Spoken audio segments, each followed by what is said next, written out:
Hey guys, Destiny here. In this video, I'll be going over some essential marketing material you need for your campaign. First, you should always invest in yard signs. So this is our full color option, and in this particular one, we do recommend doing this so that you can sell these signs to keep funding your campaign.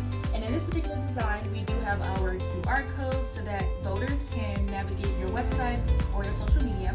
And with political campaigns, you should always add your disclaimer at the bottom.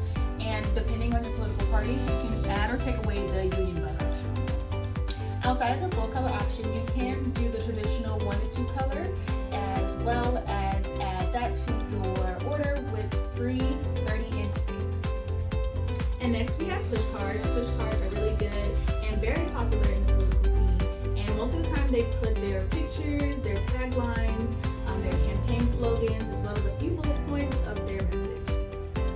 Next, we do have mailers. You can either do direct mailing or EDM. These are really good to tackle a certain demographic of voters, as well as you can add your QR code, any bullet points, as well as pictures, logos, and slogans. Last but not least, we have bumper stickers and buttons, and these are really good for events or rallies. So for bumper stickers, these are really good for potential voters to have and advertise for you on the go. And for buttons, these are really good to just pass out to voters so that they can represent your campaign on the go. All these items are listed on our website, so make sure you click the link in the description below to access them. And don't forget to like, comment, and share this post with your friends, as well as follow us on all social platforms.